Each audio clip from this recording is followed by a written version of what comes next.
Have you ever felt you don't know / have forgotten who you really are? That you've spent years just adapting to surroundings to make life easier and don't know what's the real you anymore? If so, how did you overcome this? There's probably no real you that exists across time.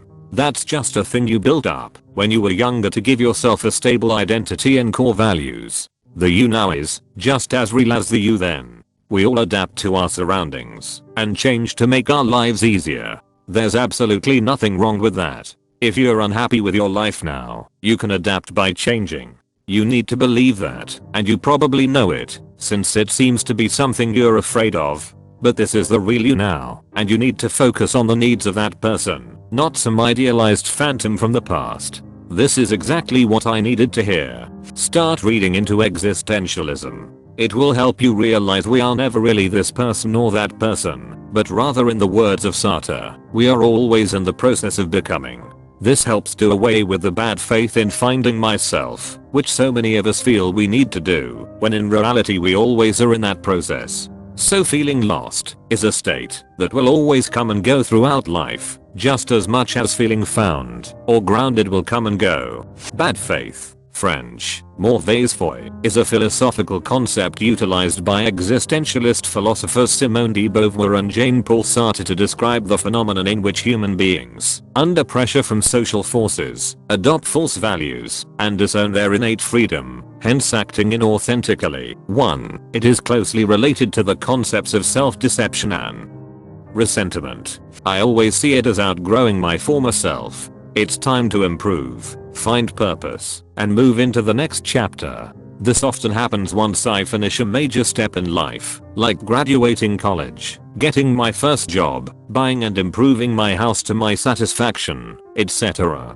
Once I put life on potential autopilot to all the things I thought I needed. I need something else to be a mission/journey. I couldn't agree more with your sentiment. When you get to a point of maturity in life, where you can actually step outside yourself and view yourself and who you are based on the sum of influences you had on your life up to that point, you can begin to take control of your own narrative, free yourself from the bonds of the you defined by those prior experiences, and shape yourself into the person you want to become. That's the real you. Might not be the answer you're looking for. It seems that, when I'm alone with my thoughts at night, I can't help but come back to who I am, no matter what facade I put on during the day. This keeps me from forgetting for weeks at a time, let alone years, and I think it is actually a healthy habit, so that I don't lose touch with myself. Seriously, the real you is who and what you choose to do when no one else is watching. It's terrifying, but we are extremely selfish. Maybe it's not such a bad thing that people act differently around others than they do alone. Maybe caring about what others think is what keeps us in check subconsciously. Best advice I have is this: when we experience things, we make maps of what happened. We all have maps of our time in school, how people treat us, all of our experiences. We also make maps about other people. We make assumptions about others based on what we see or hear. We get maps from others about us too, especially friends and parents. What they tell us we are, what we think they see when they look at us, what we think they think about us, etc etc. People tend to focus on maps and label themselves, pigeonhole themselves into roles and what they think they should do, feel, or be based on the maps that they have. You are not a map. You are a 3D terrain of whatever beautiful biome you want to be. Don't stare at a map all day and forget to look up at what it really is. Don't stare at a map all day and forget to look up at what it really is. I had planned my life's endeavor, but my life had plans for me. I'm lost, but not forever. I'm where I'm meant to be. I immigrated to the States from Europe and got lost. Now my memories of my life in Germany are fading, but I remember being so much happier with my job and hobbies and friends and only crying once or twice a year when something really sad happened. Well, now I cry once a week. I'm thinking about going back. Live alone.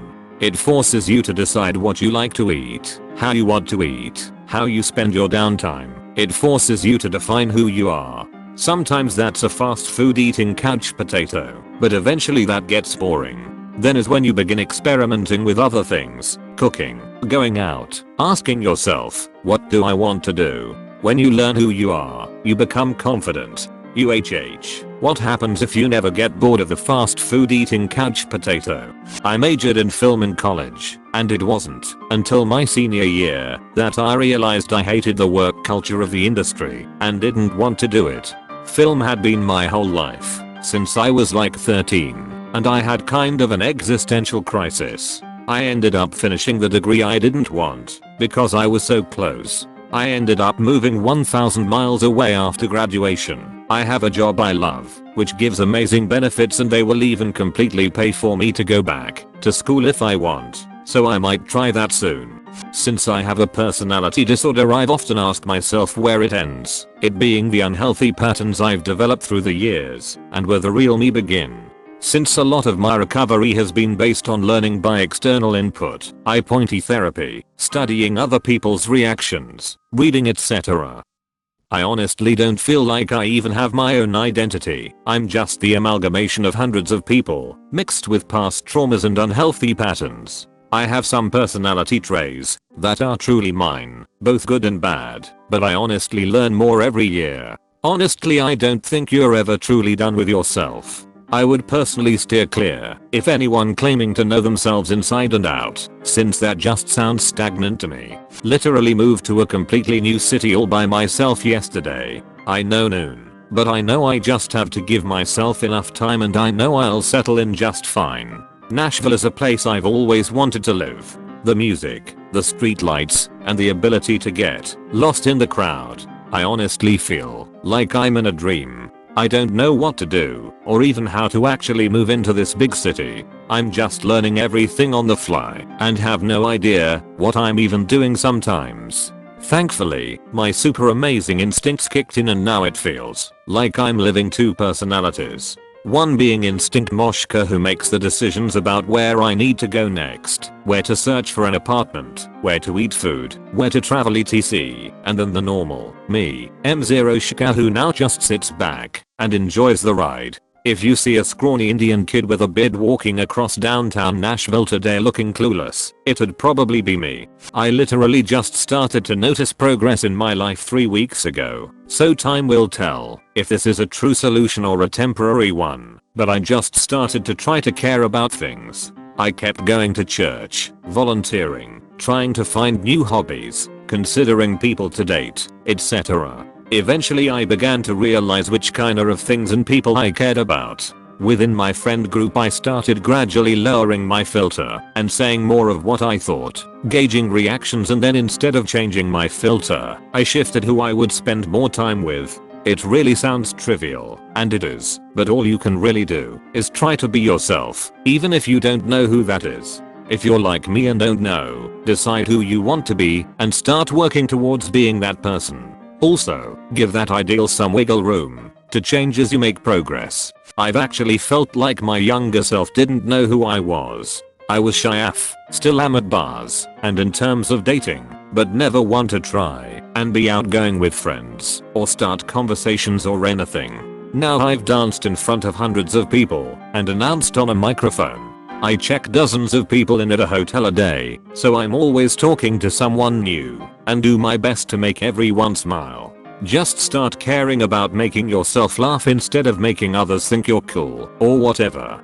Don't be afraid to let out your inner dread wolf, my friend. I had this feeling for all my life after puberty. There were these high ideals that I always maintained and couldn't live up to them, mostly because they were about saving the world and unattainable things like that. I spent an absurd amount of my teenage years studying philosophy and religion, rather than dealing with teenage social issues like my peers. Ever since I was a kid, I had this goofy side though. When I wasn't pulling my hair out reading about semiotics, I would write silly stories to make people laugh. When I went to college, things changed. I began exhibiting some really dangerous behavior patterns, especially for someone with a huge conscience like myself. The line between my public and private life got larger. I began feeling I could no wrong. I don't really want to list some of the things I did here because of shame. But suffice it to say, you would have all hated college me. The answer is that the normal cycle is to lose yourself for a little while and then find yourself again.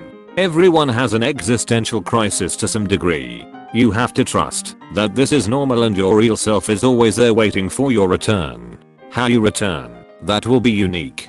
A death in the family, jail, overdose, failed relationship, financial loss, you name it. Something has to touch you deeply, and it will happen. In the natural course of things we all take a big hit sooner or later.